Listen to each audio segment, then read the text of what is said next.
I don't believe that's really the case. I think at the moment a lot of political rhetoric is based on parties saying, oh, we'll do better, we'll do better, we'll do better. And I don't think all Labour's policies are saying that at the moment. I don't think that is their main message. I think a lot of their policies, some of them are based on correcting things the last government did, but that's what a new government does. There are a lot of very unpopular policies. Bedroom tax, tuition fees. Labour promised to lower tuition fees and increase maintenance grants. And I don't think they would risk doing a Nick Clegg and not fulfilling this because it's something they're really riding on, and they've seen how badly it affected the last government.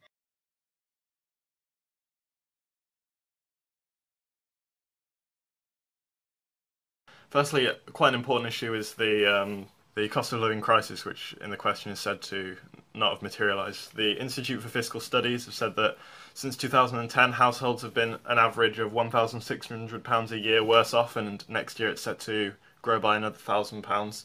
Also, the point about unemployment. Unemployment is still actually higher than it was in 2008 at the kind of peak of the crash. A lot of criticism for the Labour Party has come from leaders of business, big business generally, because of the restrictions we're going to put on tax avoidance. Whereas actual economists and people who study economics for a living have said that the Labour Party's method of reducing the deficit would be considerably better for the UK economy.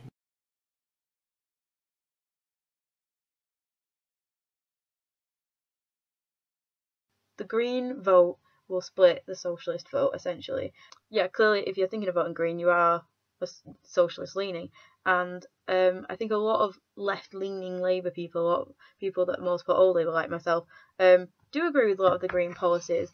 I think, from my point of view, they're too ambitious for the way the economy is at the moment and the way where the country is. They are offering amazing welfare and free education, but I don't find it very realistic. Like Natalie Bennett at her own conference and on the radio struggled to say how they would fund just the housing project, not including a million other things.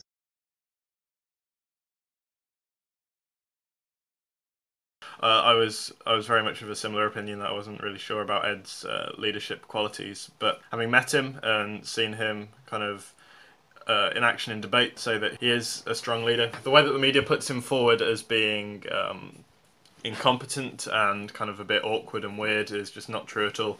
And if you want a good example of him leading Britain on the world stage already, I'd take the Syria crisis.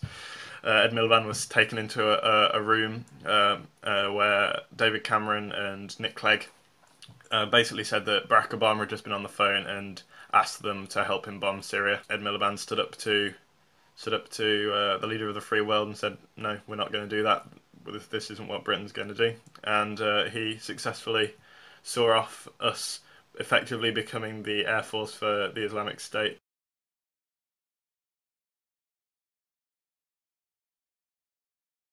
The problem is in 2011 we had a referendum on AV and it was voted down.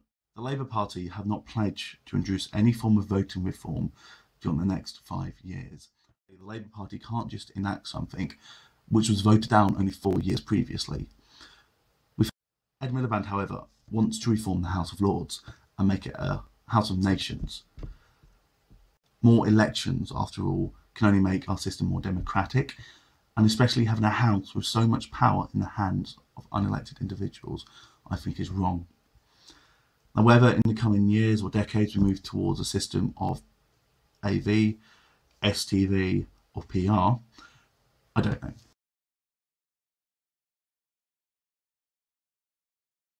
Violence towards women and men is a terrible thing, and it is an epidemic in this country at the moment. I've had a lot of training around it recently due to charity work I do, and a woman will normally be hit or have an incident around 60 times before she'll tell anyone, and that's horrendous.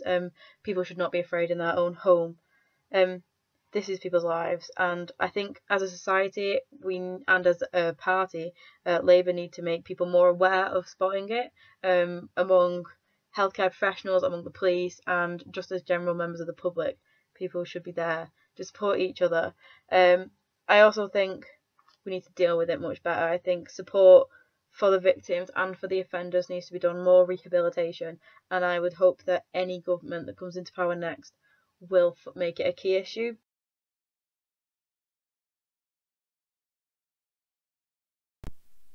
Not much. these days now. They did in the past, but Ed has reformed the Labour Party so that the unions have less sway over selecting candidates and things like that. He changed the Labour Party's voting system, for example, to one member, one vote, which means that there are no longer any blocks.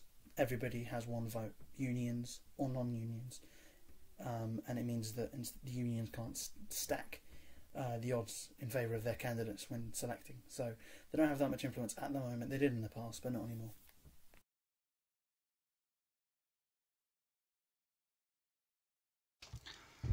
Labour's policy on immigration is simple, that although we want people to come to our country to contribute, there must be limits, more specifically limits on how long they can be here before they claim benefits. Labour want to make sure that immigrants have to have lived in the UK for 2 years before they can start claiming.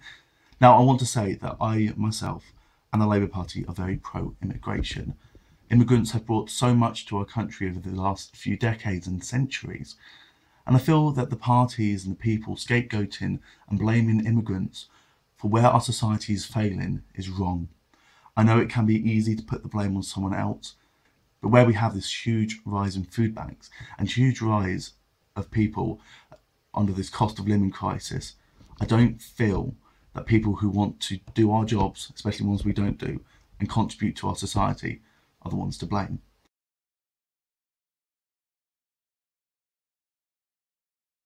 I think trying to do anything political, like posing the fruit, is stupid. It's like kissing babies. But we have to remember these people are human. If you try posing with a piece of fruit or eating a sandwich in public when you know you're being watched, yeah, it's going to be like everyone pulls a stupid face when they're eating a sandwich. Deal with it. It doesn't reflect who he is as a politician. David Miliband can hold as much fruit next to his face as possible. He won't be the next Prime Minister. Ed Miliband will, I'm sure, never eat a bacon sandwich in public again. It's probably scared him off.